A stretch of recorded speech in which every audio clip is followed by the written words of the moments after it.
Hi, I'm Lin Robertson. We just finished celebrating Women's History Month during March of 2018. And what a powerful month it was for me.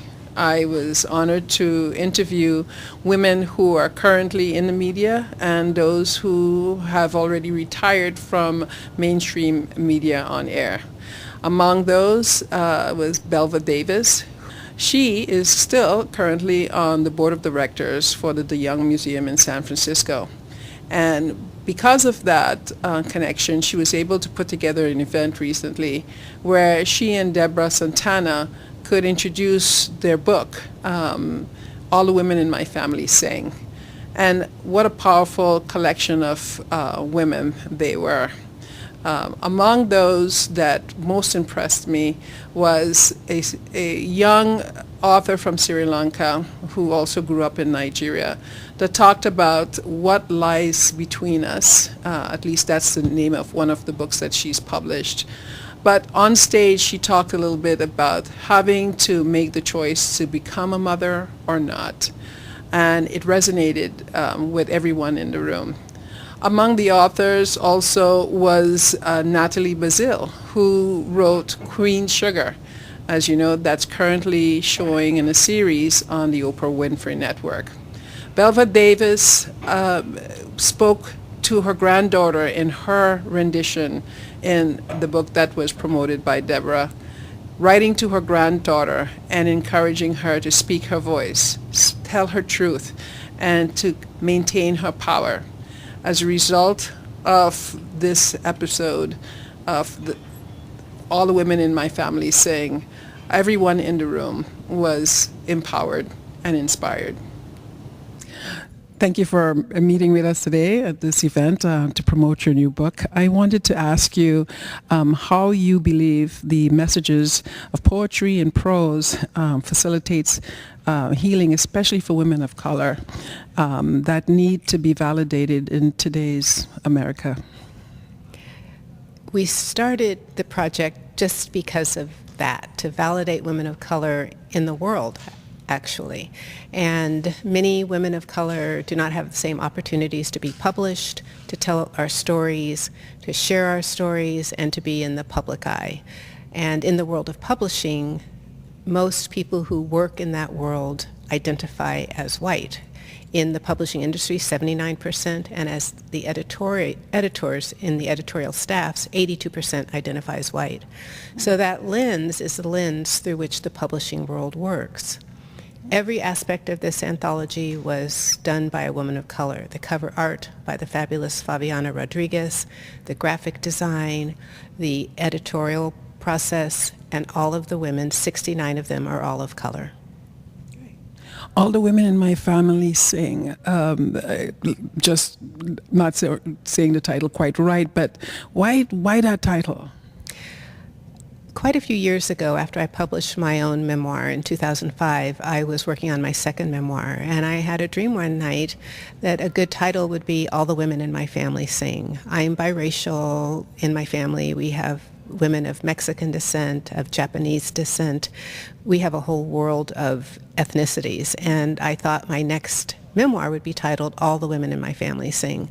And yet I didn't want to publish another memoir, and when I started working on this anthology, I read all of the submissions. There were over 300, and I just heard this resonance of women's voices as if they were singing to me. So I realized that that title could work for this anthology. Perfect. One last question. What is your, what do you aspire for after this book? Are you interested in perhaps leading other women to do the exact same thing as you were able to do? We have a call to action page on our website, allthewomeninmyfamilysing.com, and it talks about the statistics in publishing, and it also has a list of books by women of color to read, nonfiction and fiction. So our mission is to expand the reach of the stories of women of color.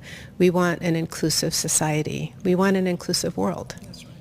So our call to action is read women of color, and also work in publishing and bring more voices into the publishing world. using your website and social media platforms and making your book visible and you can actually feel or touch it. Are you going to be more in the media as a result of this book that was published, or other projects that you're working on?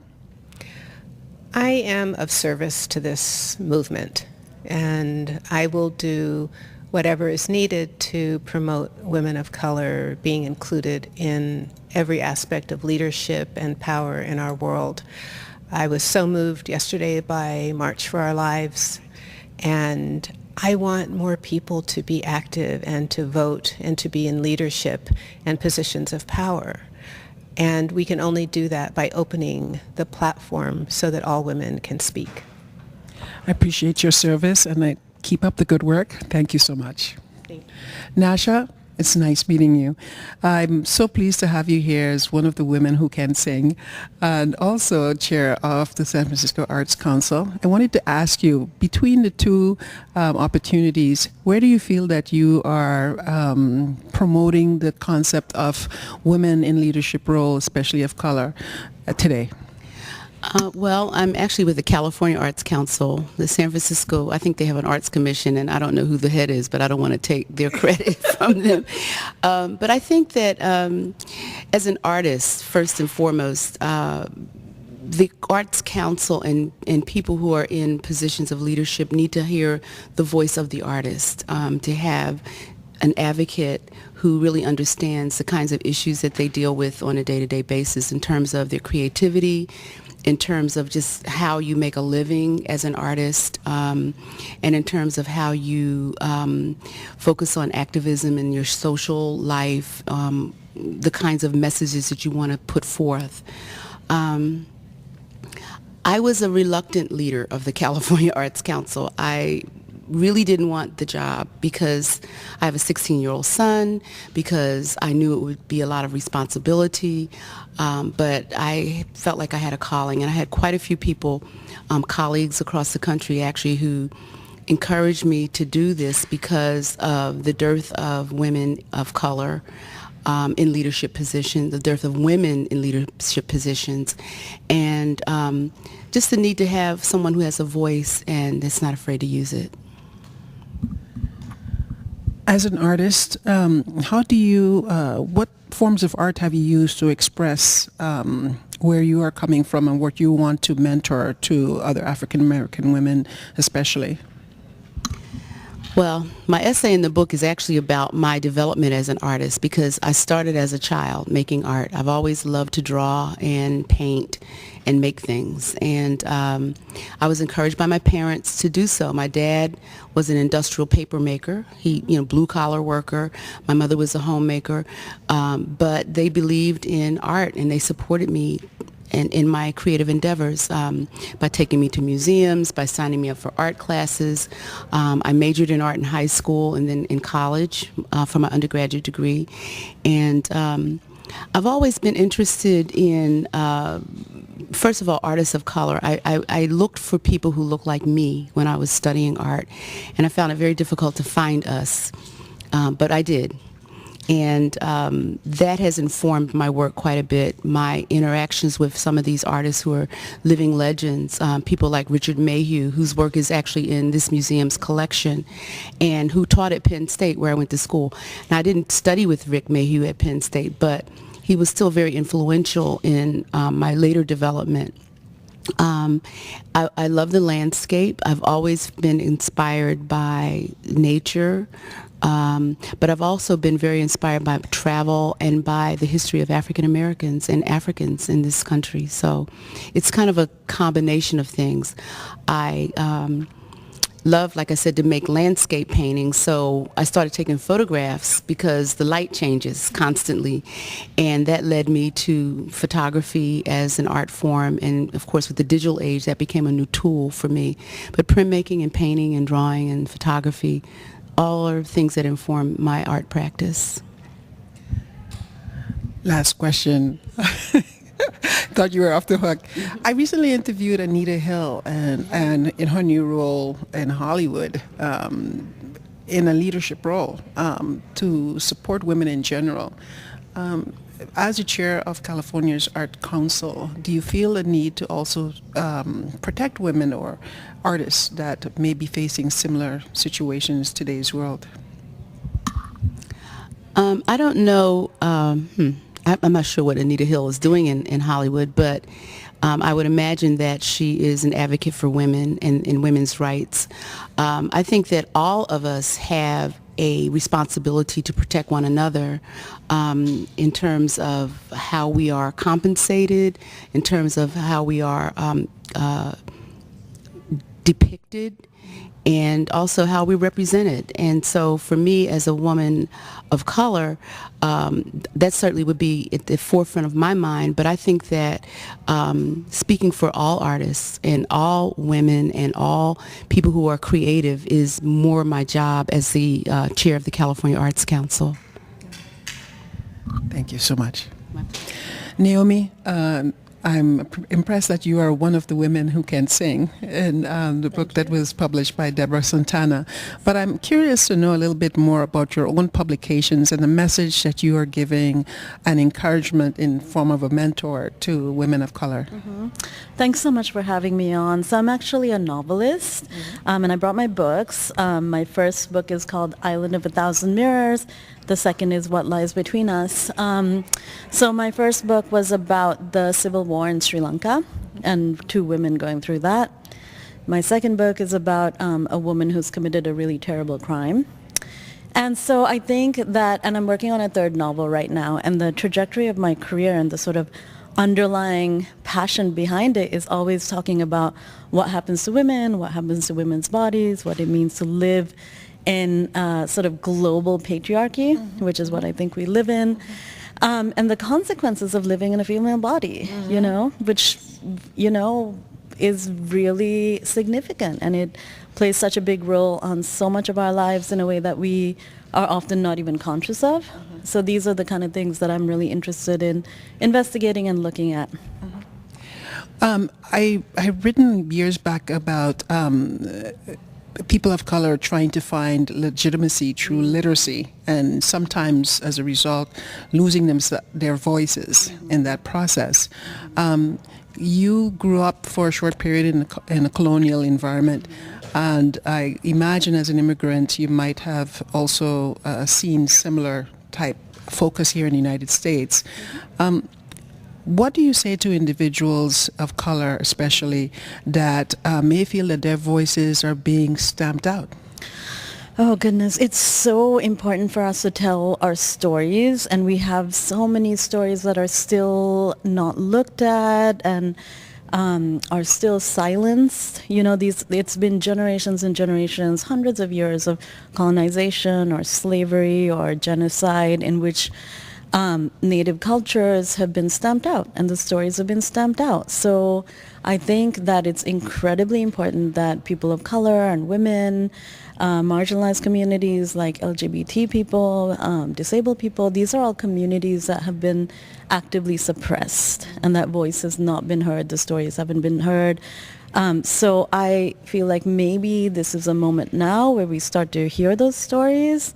It's also incredibly important for young people to see and hear from people that look like them, you know. I mean, growing up, I'm from Sri Lanka and I grew up in Nigeria. It wasn't until I was in college or maybe like late high school when I read a Sri Lankan writer for the first time. And all the time before that, I had imagined that it wouldn't be important to hear that voice. You know, like, oh, you know, there's a lot of Indian writers, there's South American writers, there's African writers, and I was aware of that. But I thought, okay, I literally thought that, well, the Sri Lankan story is not that important. So when I read my first Sri Lankan writer, who was Shyam Salvadore, you know, something opened. And it was like, oh, there's a possibility of our stories being important, families like ours being talked about and written about and put on the page. And there's so much like power when you see yourself on the page. When are we going to see the movie? Do you know people in Hollywood? As soon as you call them. Looking forward to your broadcast as well as your new book. Thank you. Thank you. Thank you. Natalie, thank you for being here, and congratulations on your movie television series with Oprah Winfrey Network. Thank you. All right. Thank you very much. I want to ask you the significance for you. You talked a little bit about going home, and but still, California being the right place for you. Yes. The question I have for you, especially for young aspiring authors that are traveling within their emotion about what to write about or how to express their voices, where did they start and when do they come home on an emotional level to write? Well, a lot of times you hear writers give the advice, write what you know, which is something that I believe in. But I also think that you can write about things that you're just curious about. But I also think that there's something very special about writing about place. That for me has always been a source of inspiration, because in my work with Queen Sugar, I was able to discover something about me that I didn't know before. And so I think that there's a tremendous value in going to the places that you're from, knowing the places that your family is from, and really drawing on that as a source not only of inspiration but of strength. Because I think it influences our work, it influences who we are as people, it influences our worldview. So having that connection, having those roots is really important. One last question. What is it like passing on the torch as a teacher at St. Mary's College? Oh, well, I love it. I mean, my students are great. And, they're all talented writers. They're all finding their voices and telling their own stories. And so really, I look at my job as really a support role, share my experiences, encourage them not to be discouraged, because writing is hard. And so many people give up along the way because the words aren't flowing, or they think that they should be, at one place and that the time seems to go by. And so I really view my role at St. Mary's as to just be cheerleaders for these young people who have important stories to tell. Continue to tell your story. And when is your next book out? Oh, well, I'm working on it right now. So, hopefully not too long. Thank you. Yeah, hopefully thank we'll you. see that on television as well, or the big screen. Hopefully. All right. That's the Thank goal. you. All right. All right. Thank you. Absolutely.